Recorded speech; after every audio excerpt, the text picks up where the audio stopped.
Welcome back, everybody. This Week in America on the Blue Funk Broadcasting Radio Network. Great to have you with us on the program today. Growing up in the piney hills of North Louisiana, Dianne Lundy was familiar with the ways of country living. She left her home in Rocky Branch, Louisiana, also known as Nip and Tuck, to attend Harding University. Returning to Louisiana, she taught for 33 years, married, raised a child, obtained advanced degrees, and was named Who's Who among American teachers 5 times. Determination, a sense of humor, and faith in God helped her prevail through difficult times, which she describes in the new book, The Girl from Nip and Tuck. Dianne Lundy with us on the program today. Hi, Dianne. Welcome to the program. Hi, Rick.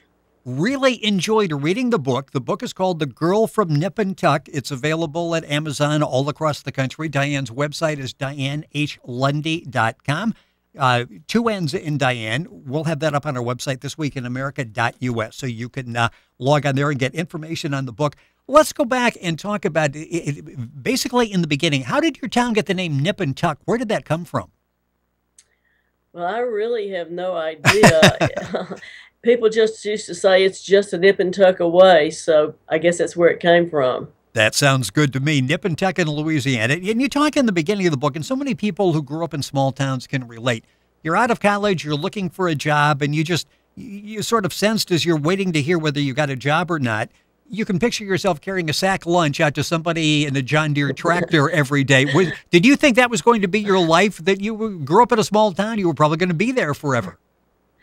Well, I was hoping that would not be the case, so that's why I went out looking for something else. You know, it's interesting, the impact that teachers, in fact, in the book, the dedication of the book, The Girl from Nip and Tuck, you are talking about your teachers and what an impact they had on your life. And your parents were both teachers, too, so you really were shaped at an early age by teachers. Right, and I said that I did not want to be a teacher. And that's exactly what you ended up and doing so well. Talk about the impact of your parents. Your dad said, in talking about your dad, you said that he was respected in the community and was even feared by some in the community. Right. Well, I'm not sure if he was really feared or not. My mom said he was, but he was could be a very stern man, but he was very, very smart, and everyone respected him, and he was a great teacher and very knowledgeable. He just had a lot of talent for whatever he tried to do. He was good at it. Yeah, you mentioned here and then in the book, The Girl from Nip and Tuck, that you really didn't want to get into teaching, yet that's where you ended up. You went to school, came out, and started teaching home ec and science. When did you decide, I'm going to give this a try and see if I like this? Well, I actually started out in dietetics my first semester in college. And I looked at the curriculum for the vocational home economics. I had been in 4-H since the 5th grade. And I thought, well, this is more what I'm into, all that cooking and sewing and growing up on the farm. And so it just seemed like the natural thing for me to do. Well, it's interesting. And then when you came out and you started teaching, what was that like in the beginning as you were dealing with students and that interaction? Because what you described as teaching is basically a baptism by fire, and you were baptized a number of times during your teaching career. What was that like? Because in the beginning, you're teaching disadvantaged students, so it's not like you've got the cream of the crop that you're dealing with that are hanging on every word that you're trying to teach.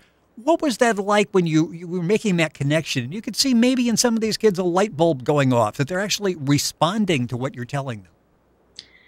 Well, I would say it was a learning experience for both of us. I had to learn how to discipline my classes. I was kind of soft-hearted and too easy on them, and they took advantage of that.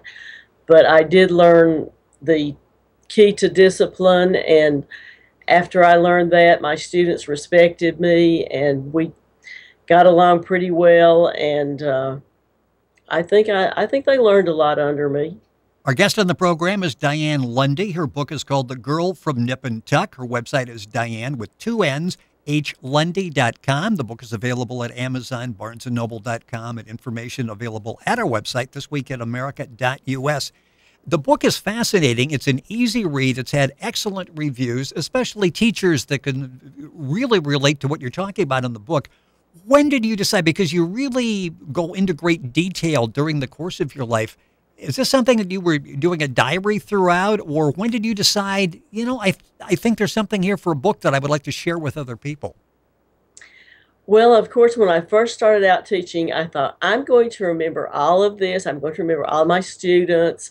And that just doesn't happen after, 30 years and 150 students a year. You don't remember everybody.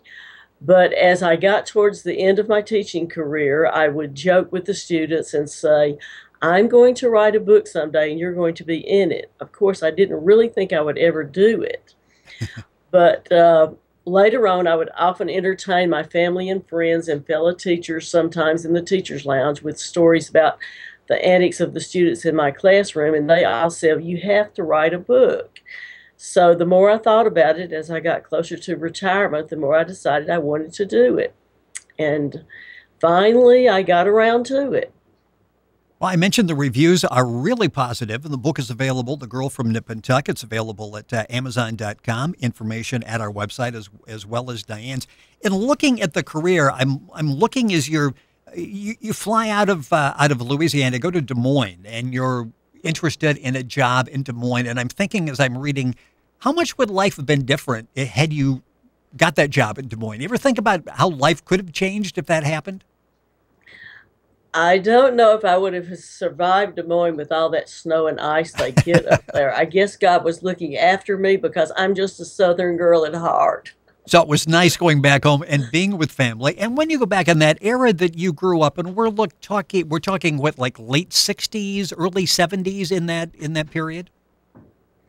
Right. I started teaching I graduated in 68, started teaching that fall, and continued through 2001, 33 years. You went through desegregation, and you talk about it very openly and very honestly in the book, The Girl from Nip and Tuck.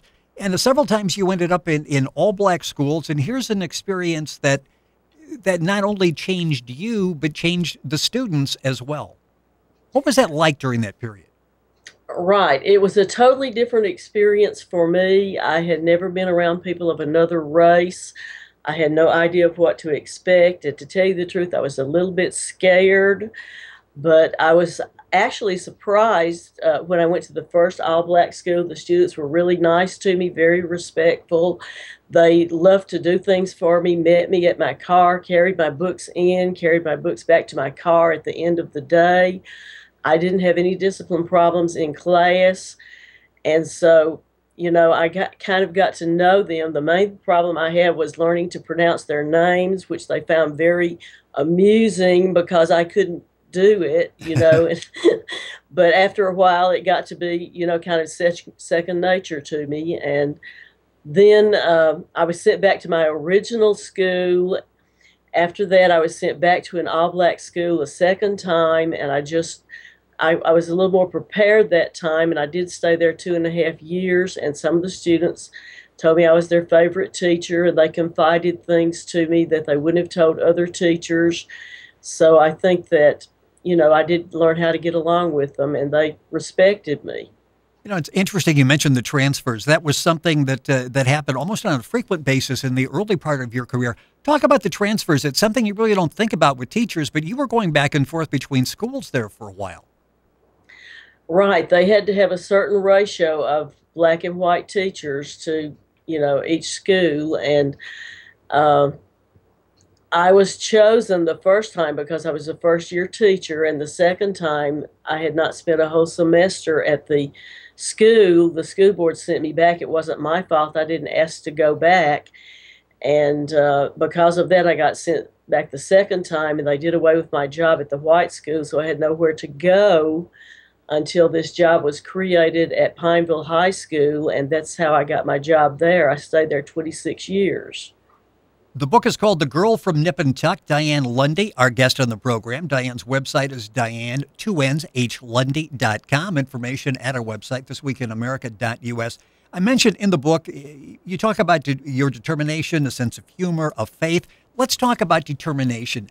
How important is that, especially for a teacher, when I would assume every day you walk into class, it's a different experience. The kids are in a different mood. They've been going to other classes throughout the day. Things change from time to time.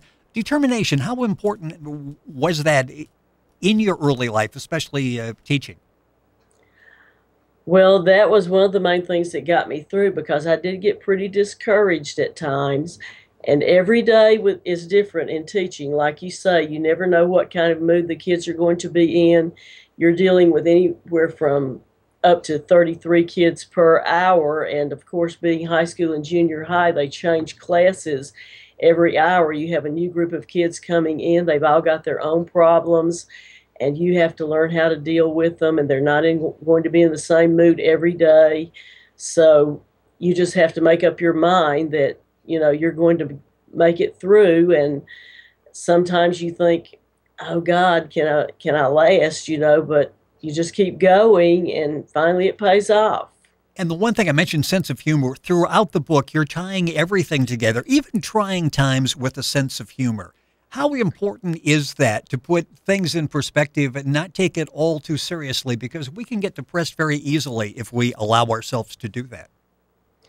Well, I think that's one of the main things that got me through. I always tried to look at the humorous viewpoint of the situation. And like I said, I managed to turn it into funny little stories. And let me say that every story in the book is true.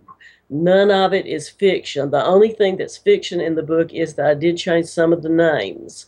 Some I couldn't remember, and some I changed for protection of either the students or myself. So, I think humor is very important to teachers, and the students appreciated I would tell them funny little stories in class, and they liked that. And I'm hearing from a lot of them on Facebook now talking about how much they enjoyed my class and how they found it entertaining and so on. So I guess I got my point across.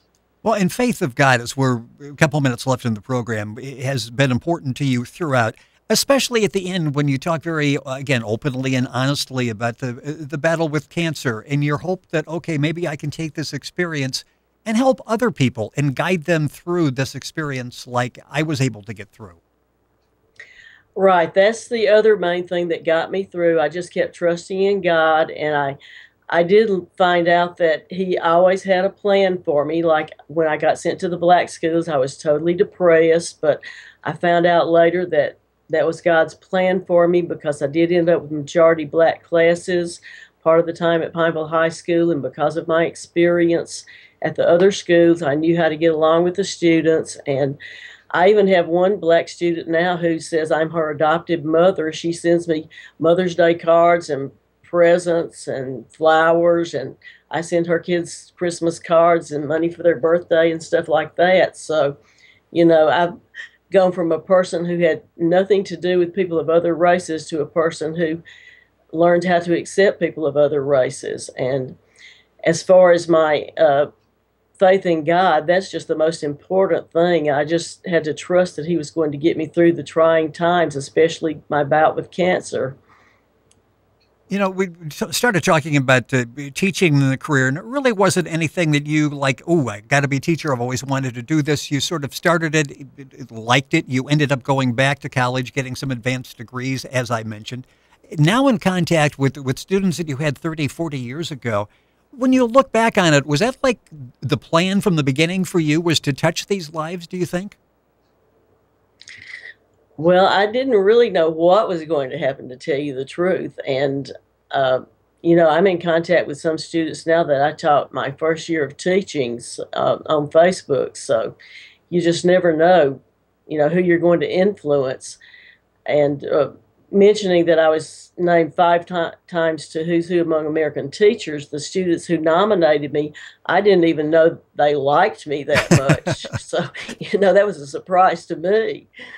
In the beginning of the book, you're talking about teaching, and I think you might have made the change from science to home ec or home ec back to science there in the early days. And you had students, and you decided, I don't think they even really like me. And you said that's insight that would really help me throughout my entire career.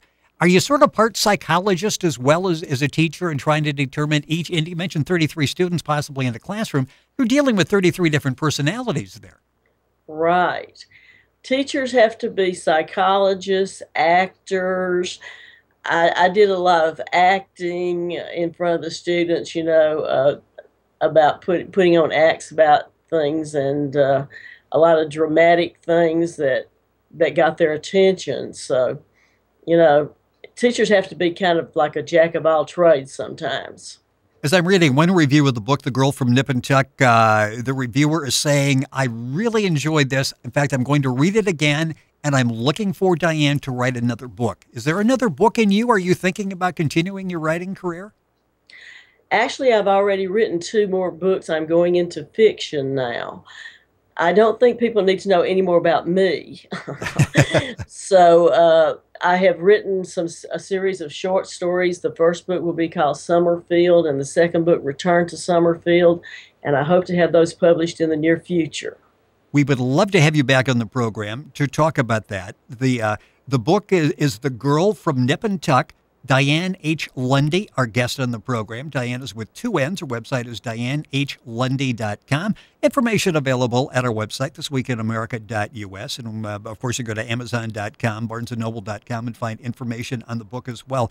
About 30 seconds or so left in the program.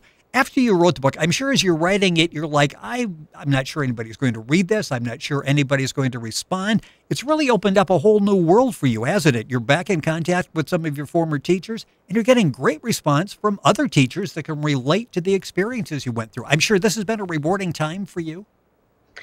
Yes, I've enjoyed it, and it's just something that I like doing now. And my book contains a little bit of something for everybody. We have history, mystery, romance, just